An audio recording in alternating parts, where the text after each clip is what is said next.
ನಮಸ್ತೆ TV 24 news ವಾಹಿನಿಗೆ ಸ್ವಾಗತ. ರಾಜ್ಯದಲ್ಲಿ ಮಾದರಿ ಕ್ಷೇತ್ರ ನಿರ್ಮಾಣವಾಗಲು ರಾಯರೆಡ್ಡಿ ಅವರು ಅಭಿವೃದ್ಧಿ ಪರ ಕಾಳಜಿ ಕಾರಣ ಅಂತ ವೈದ್ಯಕೀಯ ಶಿಕ್ಷಣ ಸಚಿವ ಶರಣು ಪ್ರಕಾಶ್ ಪಾಟೀಲ್ ಹೇಳಿದ್ದಾರೆ. ಯಲಬುರ್ಗಾ ಪಟ್ಟಣದ ಬೈಲೂರು ರಂಗಮಂದಿರದಲ್ಲಿ ಬಿಎಸ್ಸಿ ನರ್ಸಿಂಗ್ ಕಾಲೇಜು ಪ್ರಾರಂಭೋತ್ಸವ ಹಾಗೂ ಅಡಿಗಲ್ ಸಮಾರಂಭ ಸೇರಿ ವಿವಿಧ ಅಭಿವೃದ್ಧಿ ಕಾಮಗಾರಿಗಳ ಶಂಕುಸ್ಥಾಪನೆ ನೆರವೇರಿಸಿ ಅವರು ಮಾತನಾಡಿದರು. ಅಭಿವೃದ್ಧಿಗೆ ಇನ್ನೊಂದು ಹೆಸರೇ ರಾಯರೆಡ್ಡಿ ಅವರು. ರಾಜ್ಯದಲ್ಲಿ ಅತಿ ಹೆಚ್ಚು ಅಭಿವೃದ್ಧಿಗೊಳ್ಳುತ್ತಿರುವ ಕ್ಷೇತ್ರ ಯಲಬುರ್ಗವಾಗಿದೆ. ಆರ್ಥಿಕ ಸಚಿವರಾಗುವ ಸಾಮರ್ಥ್ಯ ಅವರಲ್ಲಿ ಇದೆ. ಇಂತಹ ನಾಯಕರು ರಾಜ್ಯಕ್ಕೆ ಅವಶ್ಯಕತೆ ಇದೆ ಎಂದಿದ್ದಾರೆ. ಸಿದ್ದರಾಮಯ್ಯ ಅವರು 2.5 ವರ್ಷದಲ್ಲಿ ಅಭಿವೃದ್ಧಿಯಲ್ಲಿ ಉತ್ತಮ ಕೆಲಸ ಮಾಡ್ತಾ ಇದ್ದು ನುಡಿದಂತೆ ನಡೆಯಲಾಗುತ್ತೆ. ಗ್ಯಾರಂಟಿ ಯೋಜನೆ ಇಡೀ ದೇಶದಲ್ಲಿ ಮಾದರಿಯಾಗಿದೆ. ಸರ್ಕಾರ ದಿವಾಳಿಯರಿಲ್ಲ. ಅತಿ ಹೆಚ್ಚು ಜಿಡಿಪಿ ಹೊಂದಿದೆ. ಬಡವರ ಪರ ಸರ್ಕಾರವಿದೆ. ವಿಪಕ್ಷ ಬಹಳ ಹೊಟ್ಟೆ ಕಿಚ್ಚು. ಬಡವರಿಂದ ರಾಜ್ಯ ಶ್ರೀಮಂತವಾಗಲಿದೆ ಎಂದಿದ್ದಾರೆ. ಇಡೀ ದೇಶದ ಅತಿ ಹೆಚ್ಚು ನರ್ಸಿಂಗ್ ಕಾಲೇಜು ಹೊಂದಿದ್ದು 800 ಸಂಸ್ಥೆಗಳಿದೆ. ಇಂಜಿನಿಯರಿಂಗ್, ಮೆಡಿಕಲ್, ನರ್ಸಿಂಗ್ ಕಾಲೇಜುಗಳು ಹೆಚ್ಚು ಪ್ರಮಾಣದಲ್ಲಿ ಇದೆ. ಖಾಸಗಿಯವರಿಗೂ ಅನುಮತಿ ನೀಡಿದ್ರಿಂದ ಅಭಿವೃದ್ಧಿಯಾಗುತ್ತೆ. ಬೇರೆ ಬೇರೆ ರಾಜ್ಯಗಳಿಂದ ವಿದ್ಯಾರ್ಥಿಗಳು ಬರ್ತಾ ಇದ್ದಾರೆ ಎಂದು ಹೇಳಿದರು. ಗ್ರಾಮೀಣ ಪ್ರದೇಶದಲ್ಲಿ ಆರಂಭ ನರಸಿಂಹ ಅಭ್ಯಾಸ ಮಾಡಿದ್ರೆ ಖಂಡಿತ ಕೆಲಸ ಸಿಗುತ್ತೆ. ಆ ಕೋರ್ಸ್ ತಳಕಳಿಯಲ್ಲಿ ಆರಂಭ ಮಾಡಲಾಗಿದೆ. ಯುವಕರಿಗೆ ಶಿಕ್ಷಣದ ಜೊತೆಗೆ ಕೌಶಲ್ಯವೂ ಕೂಡ ಅಗತ್ಯ. ಸಿಎಂ ಬಜೆಟ್ ತಯಾರು ಮಾಡುವಾಗ ಸಾಕಷ್ಟು ಸಹಾಯ ಮಾಡ್ತಾರೆ. ಕಲಬುರಗಿ, ಸೇಡ, ಮೈಸೂರಿನಲ್ಲಿ ಮಾಡಲಾಗಿದ್ದು ಇನ್ನು 8 ಕಡೆ ಜೆಡಿಟಿಸಿ ಆರಂಭ ಮಾಡಲಾಗಿದೆ. ಬಡವರ ಏಳಿಗೆ ಆದ್ರೇನೆ ರಾಜ್ಯದ ಅಭಿವೃದ್ಧಿ ಆಗ್ತದೆ ಅಂತಕ್ಕಂಥ ಒಂದು ಧೋರಣೆ ಇರ್ತಕ್ಕಂಥವ್ರು ನಾವು. ಶ್ರೀಮಂತರಾದ್ರೆ ನಮ್ಮ ರಾಜ್ಯ ಶ್ರೀಮಂತರಾಗಲ್ಲ, ಬಡವರು ಶ್ರೀಮಂತರಾದ್ರೆ ನಮ್ಮ ರಾಜ್ಯ ಶ್ರೀಮಂತ ಆಗ್ತದೆ ಅಂತಕ್ಕಂಥ ಭಾವನೆ ಇರ್ತಕ್ಕಂಥವ್ರು ನಾವು. ಇದು ನೀವು ಯಾವಾಗ ಬಹಳ ಆಲೋಚನೆ ಮಾಡಿ ನೋಡಿ. ನೀವು ಈ ರಾಜ್ಯದಲ್ಲಿ ಯಾವಾಗ ಕಾಂಗ್ರೆಸ್ ಸರ್ಕಾರಗಳು ಬಂದಿವೆ, ಜನಪರವಾಗಿರ್ತಕ್ಕಂಥ ಕೆಲಸ ಮಾಡಿದ್ದೀವಿ. ಸಾಮಾನ್ಯ ಜನರಿಗೆ ಅನುಕೂಲ ಆಗ್ತಕ್ಕಂಥ, ಅವರಿಗೆ ಸಹಾಯ ಮಾಡೋದ್ರ ಜೊತೆಗೆ ನಮ್ಮ ಸರ್ಕಾರ ಅಭಿವೃದ್ಧಿ ಪರವಾಗಿರ್ತಕ್ಕಂಥ ಸರ್ಕಾರ. ನಮ್ಮ ಸರ್ಕಾರ ಸಮಾಜದಲ್ಲಿ ಸಾಮಾಜಿಕ ನ್ಯಾಯದ ಪರವಾಗಿರ್ತಕ್ಕಂಥ ಸರ್ಕಾರ. ರಾಜ್ಯದಲ್ಲಿ ಸಮಾನತೆ ಬರಬೇಕು. ರಾಜ್ಯದಲ್ಲಿ ಎಲ್ಲರೂ ಸ್ವಾಭಿಮಾನದಿಂದ ಬದುಕಬೇಕು. ಬಡವರು ಮಕ್ಕಳು ಒಳ್ಳೆಯ ವಿದ್ಯಾಭ್ಯಾಸವನ್ನು ಪಡೆದು ಸ್ವಾಭಿಮಾನದಿಂದ ಬದುಕಬೇಕು ಅಂತಕ್ಕಂಥ ಧೋರಣೆ ನಮ್ಗೆ. ಅದು ನಮ್ಮ ಸಿದ್ಧಾಂತ. ಅದು ಕಾಂಗ್ರೆಸ್ ಪಕ್ಷದ ಸಿದ್ಧಾಂತ. ಅದು ಕಾಂಗ್ರೆಸ್ ಸರ್ಕಾರದ ಸಿದ್ಧಾಂತ. ಹಾಗಾಗಿ ನಾವು ಯಾವತ್ತೂ ಕೂಡ ಜನಪರವಾಗಿ ಕೆಲಸ ಮಾಡ್ತಕ್ಕಂಥದ್ದು ನಮ್ಮ ಕರ್ತವ್ಯ ಅಂತ ಭಾವಿಸಿ ನಾವು ಪೂಜ್ಯ ಭಾವನೆಯಿಂದ ನಾವು ಈ ಸರ್ಕಾರದಲ್ಲಿ ಜನಪರವಾಗಿರ್ತಕ್ಕಂಥ ಕೆಲಸ ಕಾರ್ಯಗಳನ್ನು ಮಾಡ್ತೀವಿ. ಇವತ್ತು ಯಲಬುರ್ಗಾದಲ್ಲಿ ನರ್ಸಿಂಗ್ ಕಾಲೇಜನ್ನು ಪ್ರಾರಂಭ ಮಾಡಿದ್ವಿ. ಇಡೀ ದೇಶದಲ್ಲಿ ಅತಿ ಹೆಚ್ಚು ನರ್ಸಿಂಗ್ ಕಾಲೇಜ್ ಇರ್ತಕ್ಕಂಥ ರಾಜ್ಯ ಯಾವುದು ಅಂದ್ರೆ ಕರ್ನಾಟಕ. ಆದ್ರೆ ಅತಿ ಹೆಚ್ಚು ನರ್ಸಸ್ ಇರ್ತಕ್ಕಂಥ ರಾಜ್ಯ ಯಾವುದಂದ್ರೆ ಕೇರಳ.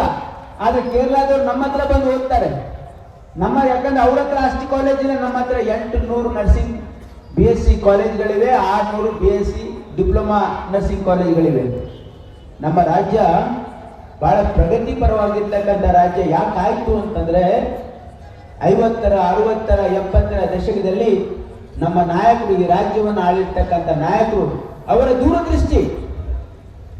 ನಮ್ಮ ರಾಜ್ಯದಲ್ಲಿ ಇಂಜಿನಿಯರಿಂಗ್ ಕಾಲೇಜ್ಗಳು, ಮೆಡಿಕಲ್ ಕಾಲೇಜ್ಗಳು, ನರ್ಸಿಂಗ್ ಕಾಲೇಜ್ಗಳು, ಪ್ರೊಫೆಷನಲ್ ಕೋರ್ಸಸ್ ಅನ್ನ ಪ್ರಾರಂಭ ಮಾಡಿ ಖಾಸಗಿ ವ್ಯಕ್ತಿಗಳಿಗೂ ಕೂಡ ಪ್ರಾರಂಭ ಮಾಡಕ್ಕೆ ಅವಕಾಶ ಕೊಟ್ಟಿರೋದ್ರಿಂದ, ಇಷ್ಟು ದೊಡ್ಡ ಪ್ರಮಾಣದಲ್ಲಿ ಇಂಜಿನಿಯರಿಂಗ್, ಮೆಡಿಕಲ್ ಕಾಲೇಜ್ಗಳು ಇರೋದ್ರಿಂದ, ನರ್ಸಿಂಗ್ ಕಾಲೇಜು, ಪ್ರೊಫೆಷನಲ್ ಕಾಲೇಜ್ ಇರೋದ್ರಿಂದ ನಮ್ಮ ರಾಜ್ಯ ಒಂದು ಪ್ರಗತಿಪರ ರಾಜ್ಯ ಆಗಿದೆ. ಇವತ್ತು ಬ್ಯಾಂಗ್ಳೂರು ಸಿಲಿಕಾನ್ ಸಿಟಿ ಅಂತ ಯಾಕೆ ಆಗಿದೆ ಅಂತಂದ್ರೆ ಅದು ಅವರು ತೆಗೆದುಕೊಂಡಿರ್ತಕ್ಕಂಥ ನಿರ್ಧಾರ. ಇನ್ನೊಂದು ಹೆಸರು ಅಂದ್ರೆ ಅದು ಬಸವರಾಜ ರಾಯರೆಡ್ಡಿ. ತಮ್ಮೆಲ್ಲರ ಆಶೀರ್ವಾದ. ಯಾಕಂದ್ರೆ ತಮಗೆಲ್ಲ ನಾವು ಅಭಿನಂದನೆ ಸಲ್ಲಿಸಬೇಕು. ಯಲಬುರ್ಗಾ ಮತಕ್ಷೇತ್ರದ ಜನ ತಾವೆಲ್ಲ ಅವರಿಗೆ 7 ಬಾರಿ ಶಾಸಕರಾಗಿ 1 ಬಾರಿ ಸಂಸದರಾಗಿ ಆಯ್ಕೆ ಮಾಡಿದ್ರಿಂದ ಇವತ್ತು ಈ ಭಾಗದಲ್ಲಿ ಹಿಂದುಳಿದಿರ್ತಕ್ಕಂಥ ಒಂದು ಕ್ಷೇತ್ರಗಳು, ನಮ್ಮೆಲ್ಲ ಕಲ್ಯಾಣ ಕರ್ನಾಟಕ ಅಂದ್ರೆ ಹಿಂದುಳಿದಿರ್ತಕ್ಕಂಥ ಜಿಲ್ಲೆಗಳು.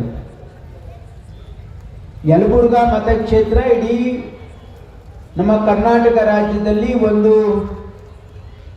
ಮಾದರಿಯ ಕ್ಷೇತ್ರವನ್ನ ಮಾಡಲಿಕ್ಕೆ ಇದ್ರ ಯಾರು ಕಾರಣ ಅಂದ್ರೆ ಬಸವರಾಜ ರಾಯರೆಡ್ಡಿ ಅವರು.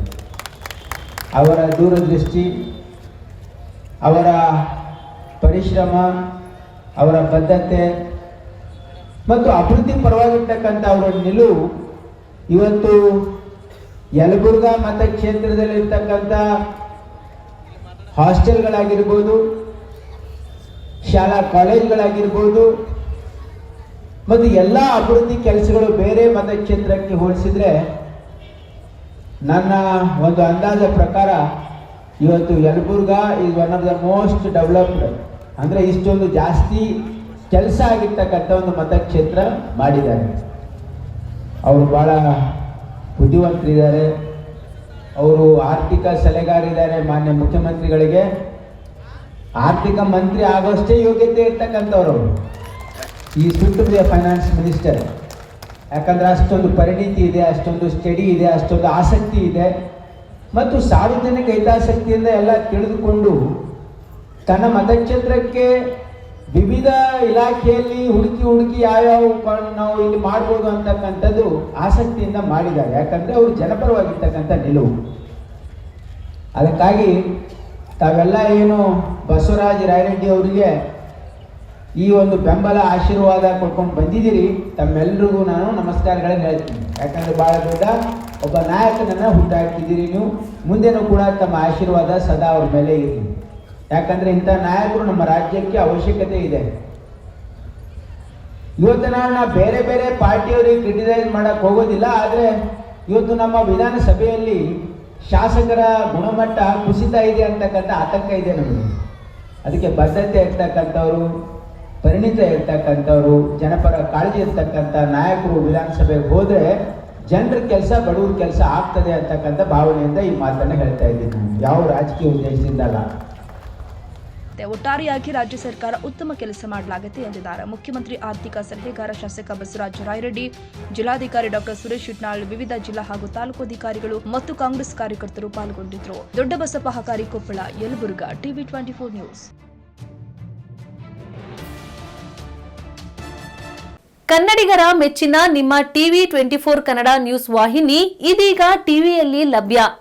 ಕರ್ನಾಟಕ ಮತ್ತು ದೇಶ ವಿದೇಶದ 360 ಡಿಗ್ರಿ ಸುದ್ದಿ ಹಾಗೂ ಉತ್ತರ ಕರ್ನಾಟಕ, ಬೆಳಗಾವಿ, ಬಾಗಲಕೋಟೆ, ಧಾರವಾಡ, ಹಾವೇರಿ, ಗದಗ, ಬಿಜಾಪುರ ಜಿಲ್ಲೆಯ ಕ್ಷಣ ಕ್ಷಣದ ವಿವರವನ್ನ ಪಡೆಯುವುದಕ್ಕೆ ಟಿವಿ 24 ಕನ್ನಡ ನ್ಯೂಸ್ ವಾಹಿನಿಯನ್ನ ಲೈಕ್ ಮಾಡಿ, ವಿಡಿಯೋಗಳನ್ನ ಶೇರ್ ಮಾಡಿ, ಕಮೆಂಟ್ ಮಾಡುವ ಮೂಲಕ ನಮ್ಮ ವಾಹಿನಿಗೆ ಸಹಕಾರ ನೀಡಿ ಮತ್ತು ಚಾನೆಲ್ ಅನ್ನ ಸಬ್ಸ್ಕ್ರೈಬ್ ಮಾಡಿ. Thank you.